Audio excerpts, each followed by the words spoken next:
All right, so welcome back to the Freedom Mindset Show. Today we have a special guest into this beautiful, amazing story that we're about to hear.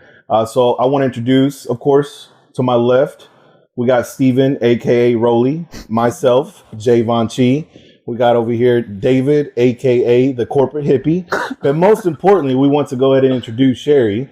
This is Stephen's mother-in-law.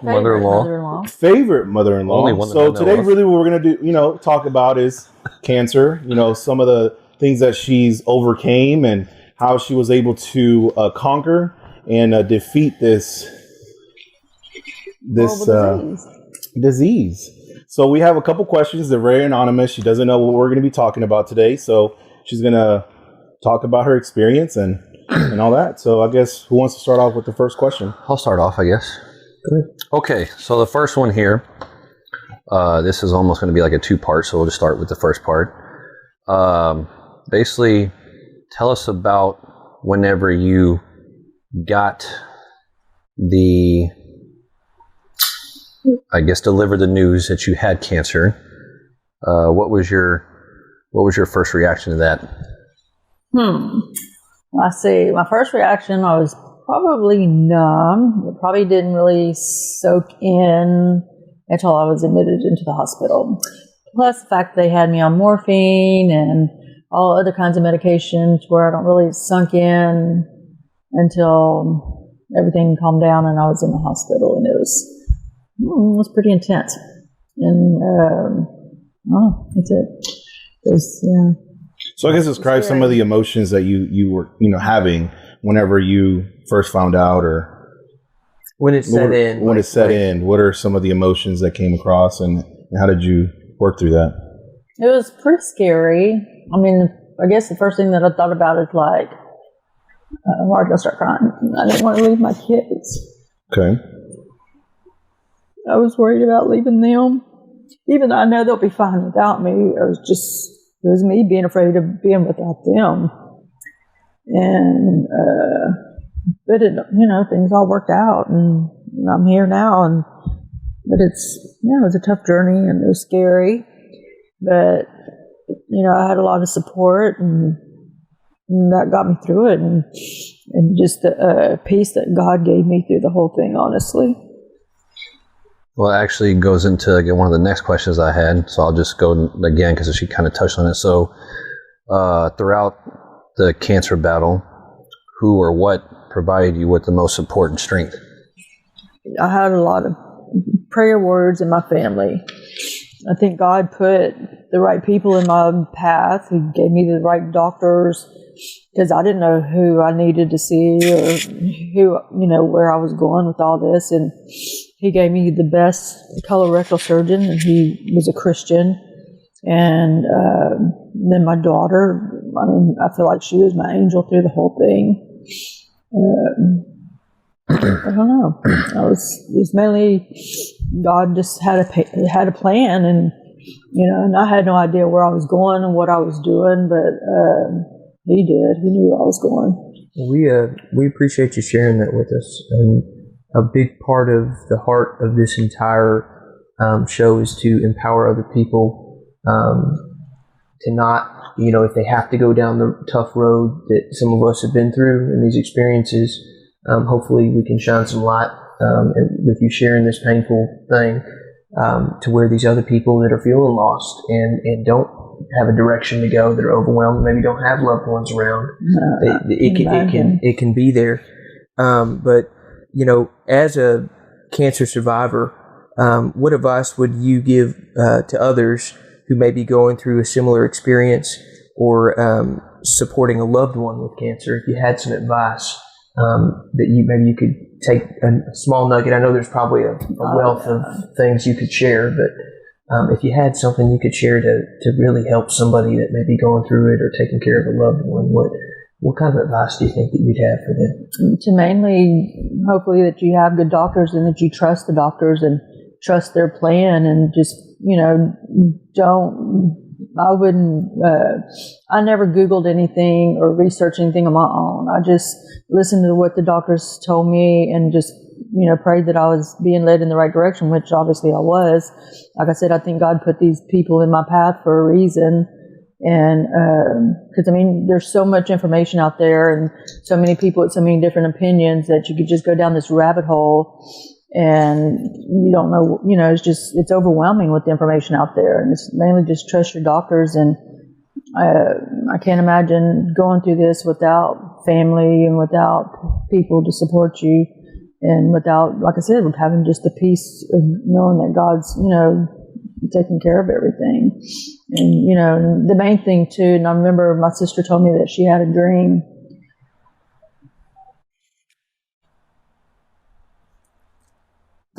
It's okay. She told me that she was praying and that God told her that I was going to be okay. And that, not to worry about me, that I was going to be fine. And I held on to that through the whole thing. No, I think that's beautiful. And, and we really thank you. And I hope, people in the audience can actually relate. I do have a question, how was your experience with cancer, especially the perspective in life? Like, how has it changed? Or what lessons do you think others can learn from your journey? I don't know. I don't know that there's really a lesson. It's just, I don't know. I don't even know how to answer that one because. Well, you said, I think one of your patients said that basically God gave you a second chance at life. So. Yeah. Okay. So I guess, putting it, going down that road, I do share my experience with certain patients. I know, there's certain, I don't know, for some reason, I just know certain patients of mine that I do share my experience with. I had this one doctor that comes in and he was actually a researcher that was actually looking for cures for colon cancer. And he was one of my patients. And so he came in and I saw him when I first got sick. And then after I saw him in January. So January was the last time I saw him, and then I just saw him last week. And he asked me, come in and asked me how I was doing and everything. And I told him how, I was considered disease-free and that, and kind of told him a little bit and kind of got him caught up to date with everything that I'd been through. And he told me that, that God has a plan for me, that he's not done with me, and that he's given me a second chance at life. And and that's, that's pretty powerful because not everybody is given a second chance. And, my journey has been hard. I'm not taking anything away from that, but there's so many people that are so much worse off than I am and have a harder, tough, a tougher time than what I've been through. And, I just look at, I'm on a Facebook group and it's with different people that had colon cancer and just listening to their stories, and I'm nowhere near as bad off as what they are today. They'll be, considered disease-free for 4 and 5 years at a time, and they're still having a lot of complications. And I have certain complications and, challenges that I still deal with, but nothing compared. Mine, I would consider mine minor compared to what other people go through. Mine was tough, but compared where a lot of people have been, I would consider it minor. And how did it change your perspective in life, knowing? Well, I appreciate, that I have a second chance, and that my priorities, I think, have changed. And, I focus on my family and, wanting to spend time with them and spend time with my grandkids and, just being here and being, my family has always been close, but I feel like this is even made it even tighten it and just kind of sealed the bond that I've had with them. And I think too, it's drawn you closer in your walk with Christ too, because you're going to church a lot more. You're connecting a lot more now because you've had this experience, I would say. Well, I've always been a Christian. I've never not been a Christian, but I haven't ever, but there was times where I would, go to church on a regular basis and then I wouldn't go and then I would go again. And, like I said, I think this is just God getting me back on the right path and saying, this is where you need to be going, down this direction, and, and kind of guiding me again and getting me back on the right path. Not that I'm a bad person or anything, but No, it's getting you in deeper. No, but I'm just saying, he's just kind of like, okay, Sherry, let's go get back to where you should be, basically. Come here. I think I need one. All right. So we're back. Okay. He's a corporate. What'd y'all call him? Corporate hippie. Corporate hippie. There we go. It's not inaccurate. All right. So, we appreciate what you've shared so far. It's not easy reopening and rebringing that to the forefront of your mind. But again, I think that the people that are watching are going to appreciate that too. Because the whole reason, again, of this whole thing is how can we provide some comfort, some insight, and some direction to people that feel lost and hopeless with what's going on out there, to bring them to a place of some kind of a semblance of peace or comfort. And just some of those things that you're mentioning right now, I just know that, and I believe that God's going to use that in somebody's life to bring that comfort. But the next question I had for you was, how has your perception of life, health, and happiness changed since overcoming cancer? And what do you prioritize in your daily life? Do you now prioritize more in your daily life? Jeez, y'all's questions are tough. It's just there's no perfect answer. Prioritize is, the same thing as what I said. It's my family and spending time with them. And like I said, I've made a pact to myself that I'm going to go to church on a regular basis and do things the way God wants me to do. I'm going to try to be more aware and more, pay attention more to where God wants to lead me in whatever direction it is. What my purpose is, honestly, I don't know yet. I just feel like there is a purpose. I'm not sure what it is yet. I feel like me getting up and going to work every day, that's somewhat of a purpose. That's good. It gets me out of the house to where I'm not just, not really just dwelling on my situation. It's not like I don't forget what I've been through, but I don't let that take over my life and keep me from doing other things. I mean, it doesn't really hinder me. I mean, there's a lot of things that in the beginning I was hesitant about leaving the house because of the surgeries I've had, I'm limited on a lot of, I have, my body's still healing and I'm learning how to, I hate to say it, but go to the bathroom again and, I have emergencies and sometimes it hinders me, but I refuse to let that, take over and stay at home and not get out and go and do anything because again, I made reference to these people on Facebook and, and I read their stories and there's some people that won't leave the house because they have to be close to the restroom and they don't want to take a chance. And I'm like, I'm not going to live my life like that. I want to still live. I feel like even though I'm 59 years old, I don't feel that I'm old and I still have a lot more to live and I feel young and, I don't feel like this has knocked me down and kept me from growing any more than what it has. I mean, I'm not going to let it keep me down, basically, I guess. That's awesome. And I think it's encouraging to hear that even when you were going through it, like talking about those Facebook groups, I mean, you took something from somebody else, taking the time and going through the pain of sharing it. Yeah. And you took something from that and that's helped you out. Yeah. So, I mean, I think that's huge for people. Don't be afraid to live your life, Yeah. It sounds like maybe time, how you prioritize some of your time might have changed up a little bit. Yeah. Of course, and, that's a big thing that can change, a little, you only got to turn that ship wheel a little bit to change the direction of the ship. Right. In the long term, a lot.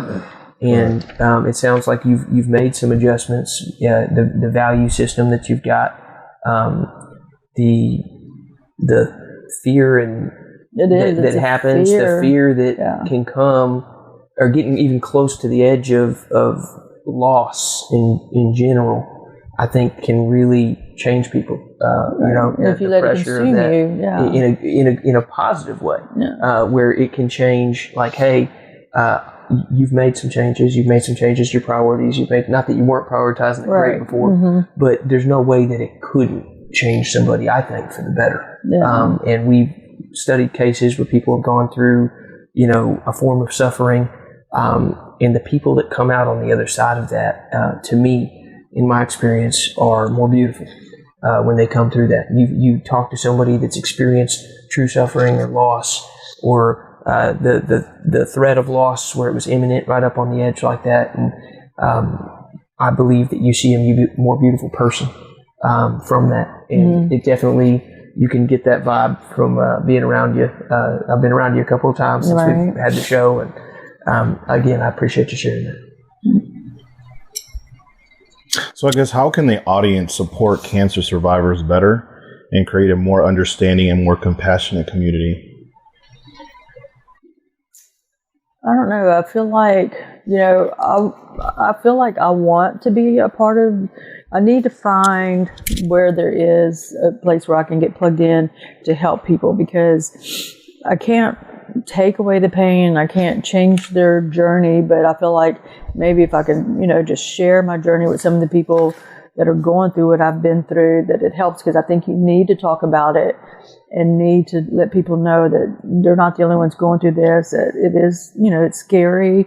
You know, whenever you're going through it, it increases your anxiety. It just, you know, kind of like, it can be overwhelming. And, you know, and all these are natural. We're human, and, you know, we all have emotions. We all, you know, we all feel pain. We all have, you know, it's just out there, and just, we have to figure out how to keep pushing forward. And I think people need to have that support, whether it be with their family members, whether it be with a stranger, or someone that can understand what they're going through, because you could sit here and tell someone what you're going through, but they will never understand what you're truly going through or what you're feeling unless you've been through it yourself.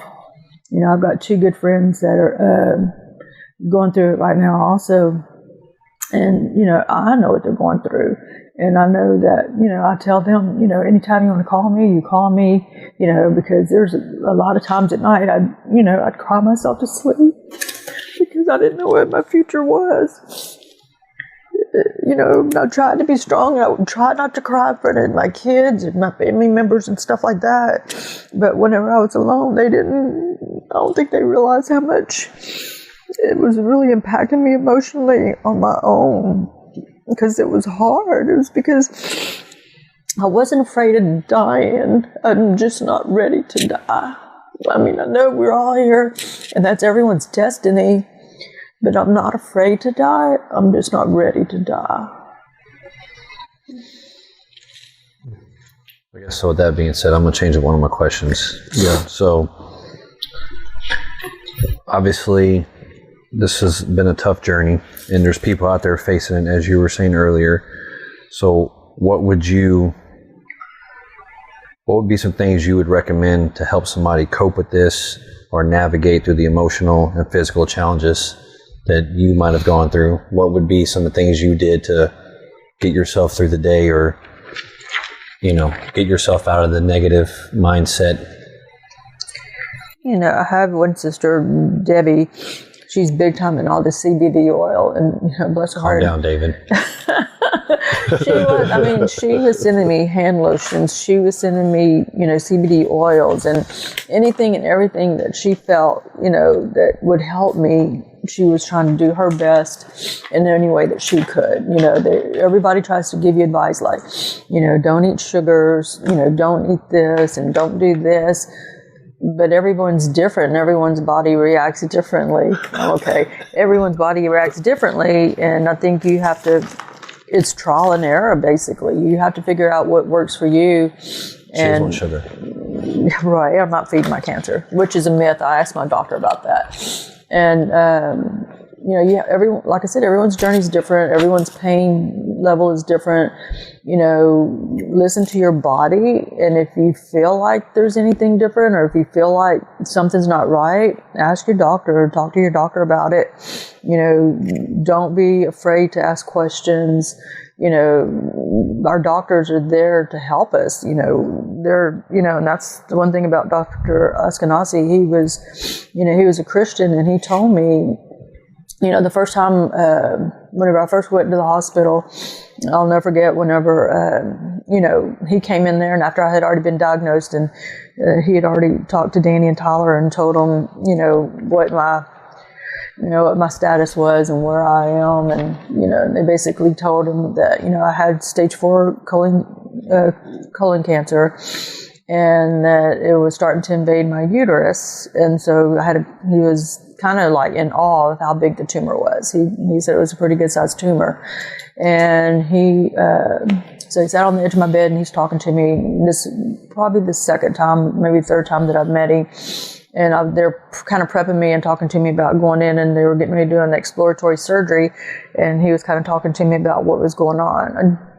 I think I was in the room by myself. A lot of it's kind of blurry, but I think I was in the room by myself. It was just he and I asked him, I said, "Can I ask you a question?" And he said, "Yeah." And I said, "Are you a Christian?" And he said, "Yeah," that he was a Christian. And I said, "Can I ask you a favor?" And he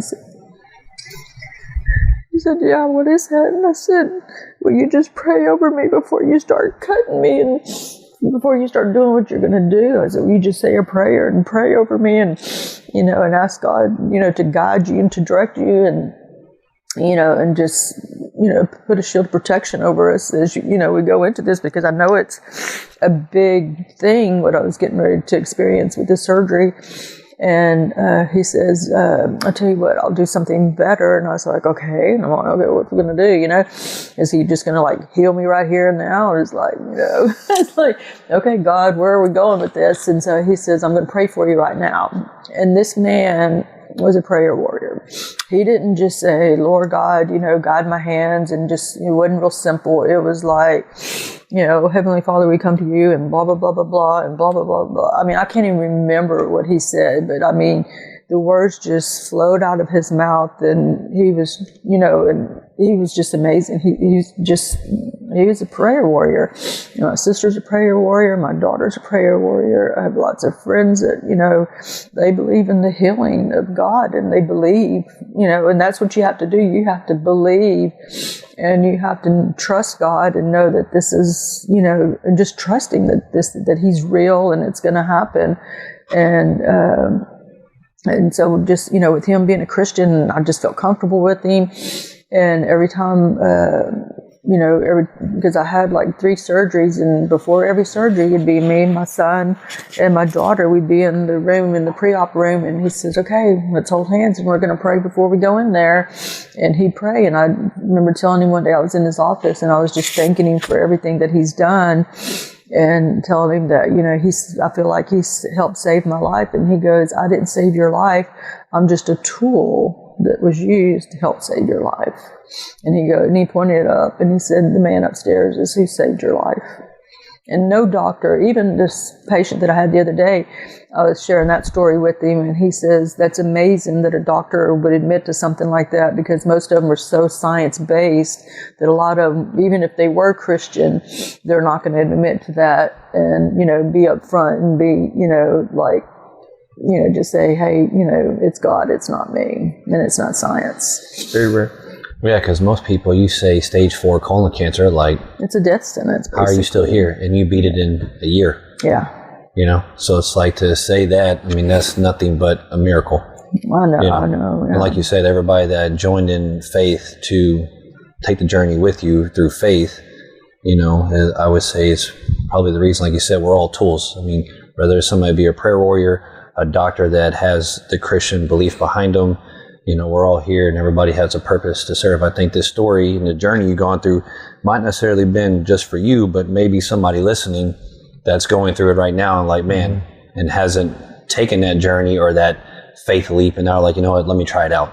And now you just might have brought somebody else to God, and and whenever science doesn't make sense, God created it all. So it just basically gives you a sense of peace, because everything is such in a disarray, to where even though everything was so chaotic and it was just one thing after another, it was chemo, it was radiation, it was more chemo, it was surgery, another surgery, and there was just so much going on all the time for this all of 2022.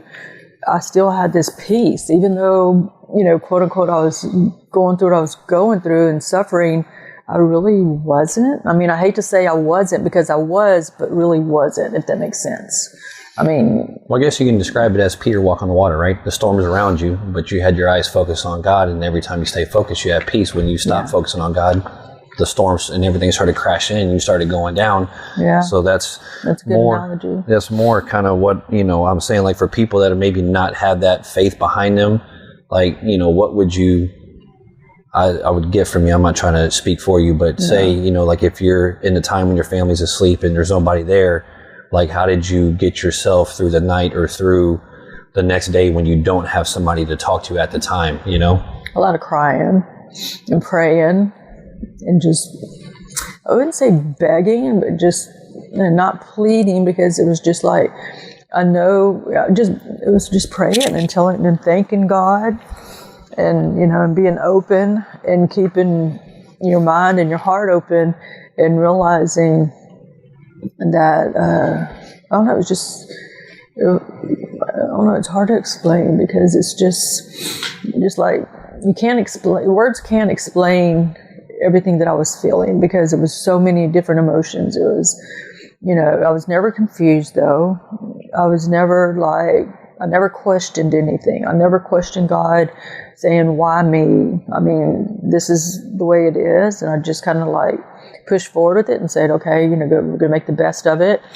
And I just, like I said, I had many conversations with Danny and Steven, and they're like, yeah, but, you need to look at the positive things. Where's the positive in this? And I'm like, and they had to kind of get me back on track because it wasn't like it was a pity party for me. It was just kind of like, this is how I'm feeling. Yeah. And this is, it's hard. And they're like, yeah, but look at this. And they kind of redirect me and kind of like, if it wasn't God kind of redirecting me, it was them redirecting me and kind of being more real about it because they're on the outside looking in.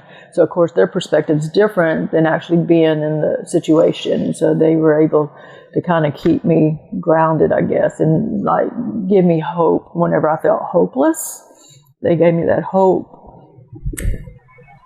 knowing that everything was going to be okay and it wasn't that bad. Even though it was bad, it wasn't that bad in the grand scheme of things and what other people deal with. Because, I mean, I don't ever want to take away from my journey that I went through because it was, it was hard. There was nothing easy about it. But again, all I can keep going back to is just, it was peace. It was just a lot of peace about it. I wasn't really, like I said a while ago, I wasn't afraid to die. I had no fear. It was just, human part of me just going through it, I guess. But spiritually, there was a peace. That's awesome. I think that's really helpful to, it was a really good question and a phenomenal answer. When you're alone, when you're going through it, and you're experiencing suffering or loss or fear, and those things are surrounding you, and you feel, I think, the place of feeling, even for a moment, hopeless because of the surrounding things that look like they're evident. Hopelessness and being alone, loneliness. And, what I kind of picked up from that was even like when you were talking with God, you were being open and honest with Him about how you felt and what you were going through and the things that you were going through. And I think it's very interesting to me to see that, again, going back to evidence-based truth. How do we determine the truth? One of the number one ways that we determine truth as a people in our court systems and everything is testimony. Mm-hmm. And there are a lot of people that have found solace and peace in that storm that you were going through in prayer. And to me, it's very hard to just turn an eye to that and say, oh, well, that's not real, or that's not something that works. Well, I bet if we talked to 100 people that went through what you've gone through, there would be a common factor of, hey, that is real. That's what I did, when I was alone, when you were going through it. And thank you for sharing that. It was very encouraging to me. It was refreshing to me. I prayed, I cried, I would sing praises. I would, praise and worship. I'd put my Christian music on. Every time I'd leave my house, I always kept the Christian music going. I have that playing every time whenever I leave. I just have that music playing because I want that, the solitude. I want the peace in my house. I want, I just want a peace in my household. You're taking your focus off your situation and putting it somewhere where you felt like it needed to be. Right. And it had a return on that investment. And that's incredible. And thank you again for sharing that. That was very refreshing to me. For sure. And really what I gathered too, from really just kind of hearing you out and sharing your experiences, you have to have a really good support system. What I hear a lot is, sometimes even in the audience, people can not be so vocal and let their emotions, right? People want to be tough and not let them kind of express themselves because either they might get judged or whatever the case might be, right? But what I hear is like you were so open with your son-in-law and your daughter and your son and your family that was able to provide that comfort, what you needed. Yeah. And I think that's really important because, when people have negative thoughts and things can steer into, just a very deep hole, right? Yeah. And can take over. So really what I gathered is you have to kind of express yourself and really have somebody that can be there to give you those words to get you out of that slump. And, it's really neat to hear that because, I'm sure a lot of people don't talk about it or their parents don't even know or their family doesn't even know what they're going through. Yeah. And regardless of what the circumstances can be, it's really good to kind of voice it and really understand how you feel about it and how they can help you and guide you through whatever emotion you might be going through. So I've learned a lot, and I really appreciate your story. We love you, Sherry. We have a lot of history, but we really appreciate you sharing your story with us and really how you can help everybody in the audience overcome something like this. I mean, it's the last thing anybody expects to happen. You see it happen to other people and you see it, other people going through it. And then whenever it finally hits so close to home, it's just kind of takes you back and it's it's an eye opener and, it's real. It happens to, the sad part about it is that cancer is so prevalent right now and there's so many people being affected by it. And if you don't, I know there's got to be someone that either is going through it, someone that knows someone that's going through it, their loved one that's going through it. Mm-hmm. Or has already been through it. There's, it's just, cancer is just out there. You went through this, I believe, personally with my belief system that God looked out for you. 100%. And that you were strong and that you were surrounded by loved ones and they contributed to this outcome of you being well. Yeah. And you going through and being able to share this experience. I think that doctor had every good intention in the world. I think that God used him. Okay. Well, here's the other thing. It's like the whole freedom mindset thing. It's right to free everybody's mind from what this world has taught you. The doctor didn't say, well, I'm going to trust science. He said, I'm going to pray for you. Yeah. He didn't say we're going to go off of science because science would tell you stage 4 cancer, you're done. Anybody that hears that, they're like, okay, let's give up. How many months do I have? Yep. He didn't say that. He said, I'm going to pray for you now. And in 1 year, you're over it. You can't make that stuff up. You know what I'm saying? Now, I understand there was treatments you went through. I get it. But, was it God's hand in it as well? Working through all of it? They've proven too, physiologically, they've proven that, stress, fear, confusion, can literally cause your DNA to start, they said unwinding. It starts to break down your DNA. And these are I'll put some resources for links to this. But you said something that stuck out to me, that you were in a state of peace. Yeah. Okay? And that state of peace, we believe it was a gift from God. But regardless, that state of peace, literally in scientific studies, if it was just a doctor that was a complete atheist, he'd be able to look at you and tell you that contributed to your healing. For sure. Yeah. So again, everything that we look at can be backed up, I believe, with science. However, when you what people are calling science now is only what they can taste, see, and smell and touch. Yeah. But there has been things that are proven that are beyond that. And again, by the evidence-based truth that we all believe in, there's more than what you can see, taste, smell, and touch. And that's from people that believe in God and people that don't.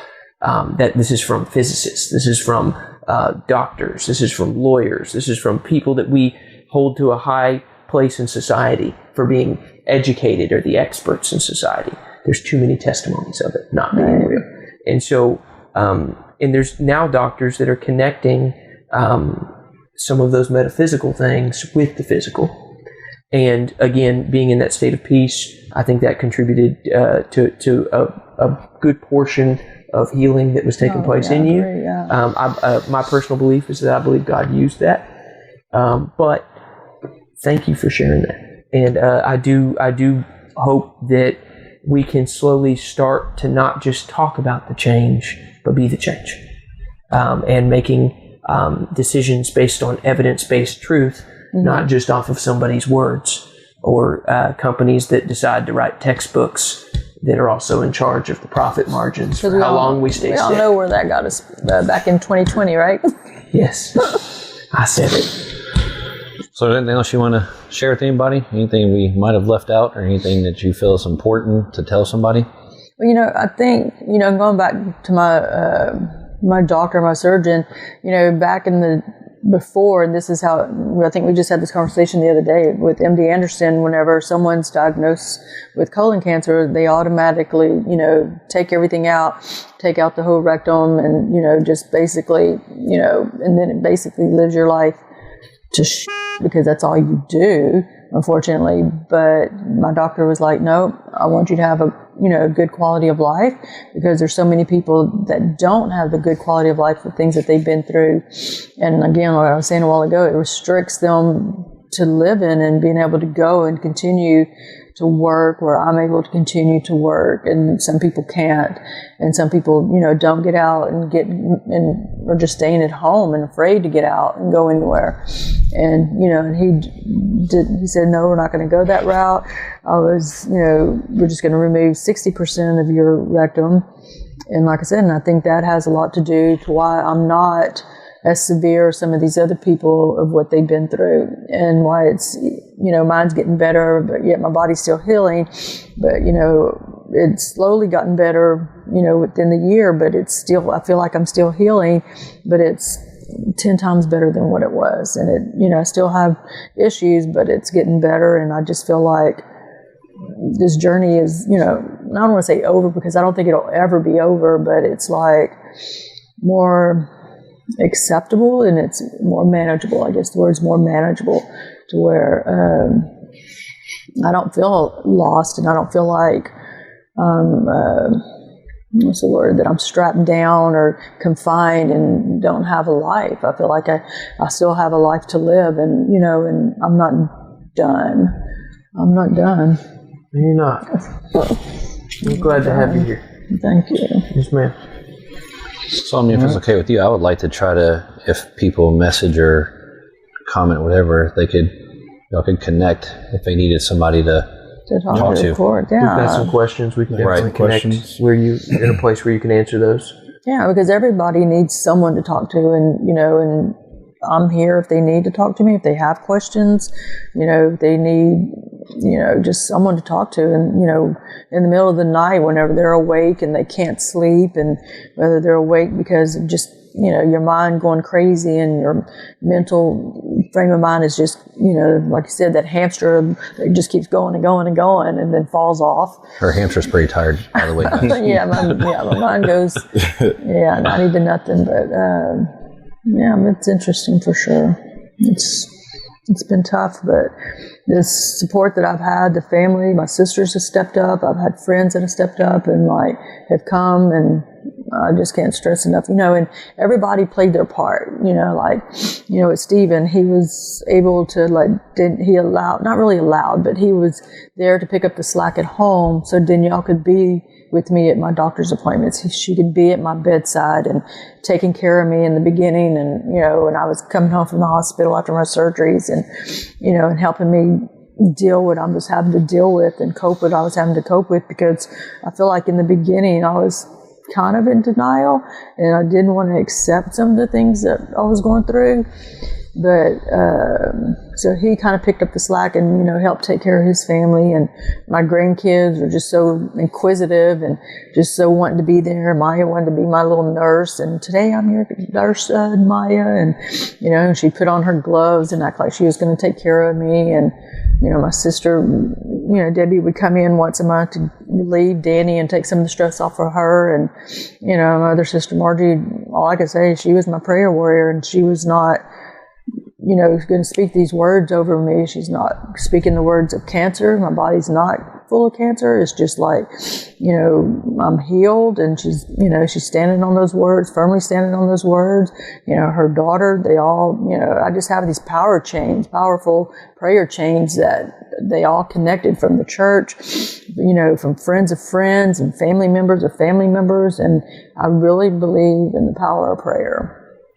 I mean, that's all, it works, and, it works. I think a big thing there too is, I think it talks about in James about the tongue being so powerful. Yeah, I had a problem with my tongue. Right. So I would say, if you get the news of that, then don't own it. Speak other words into it, like what, Margie did. That's what she did, yeah. She's like, nope, this isn't taking over. This isn't your death sentence. This isn't the end. This is just something that you're going through. And, like God told her, I'm not going anywhere.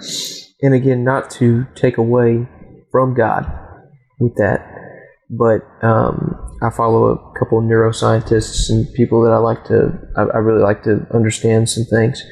But one of the things that God's listening. One of the things that I picked up on that was very interesting to me were some studies that they actually did on your subconscious. So your subconscious mind, they actually said that it's like a 2-year-old. It's a 2-year-old with a supercomputer, like a prodigy, and it doesn't know the difference between the truth and a lie. So when we speak something out loud, that computer starts running. It's way bigger than our conscious mind. It's like what Siri. It does. And so, but when we say, I'm sick, oh man, this is killing me. Oh man, this day stinks. We're literally programming our subconscious mind, and it will literally do things in our body that will affect those things. And there's people that they go through this whole thing and they do it. But it's very interesting to me that in terms of the Christian faith, lines up with be careful what you say. Because it is, and they've proven now that your subconscious mind is listening to what you say like a 2-year-old. And then what you say, it takes it as the truth, and then it will run with it. Well, I would call my sister, Margie, because she knows the Bible inside and out. She knows a lot. She has a very strong walk with God, and I would call her and I would talk to her all the time, and I was like, but I don't know how to pray. And that's what I would tell her. It's like, I don't know how to pray like you did. And I was like, I'd call her and tell her to pray for me. And she would tell me, she goes, you can pray. All you got to do is just talk to God. And she would just tell me, so she would give me some scriptures, and I would, on the healing of the body. And and she told me just to read these scriptures every day, and just claim your healing. And again, that's what I did, and that's what I feel like, again, I had the peace because I was saying these scriptures, and, and she would tell me everybody doesn't pray the same way. Everybody has their different form of communication, even in real life, whether it be spiritual or just in the human nature. We all have a different form of communication. And I just had to do me and be me, that God still hears me, even though, quote unquote, I don't feel like I'm a prayer warrior like some other people. I mean, I think everybody has a gift, and some people have that praying gift. And unfortunately, I don't really feel that that's me. And I'll figure out what my gift is. Haven't yet, but, you just talk, and you just ask and talk to God, and just thanking, and that's all I did.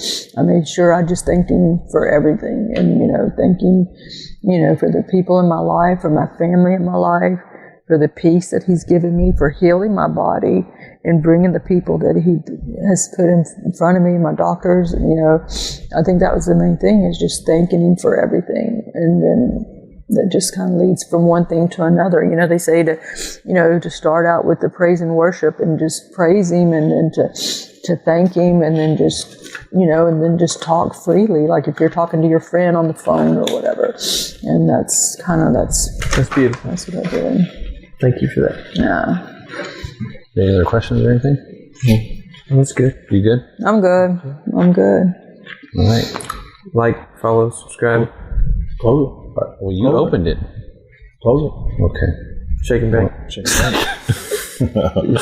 Okay. Well, as y'all can see, this was very natural and obviously still fresh on your mind. And like I said, if there's anybody out there that has any questions or wants to connect, with Sherry here, we can make that happen and try to help on y'all's journey. But yeah, as always, we're on all social media platforms, so you can find us on there, Freedom Mindset Show. So go check it out and subscribe, like, and comment, and message if you got any other questions or concerns. Perfect. Thank you, Sherry, for being here. Thank you, guys. Well, thank Appreciate you. it. It's been fun. Yes, ma'am. Thank It's you. been real. Yeah.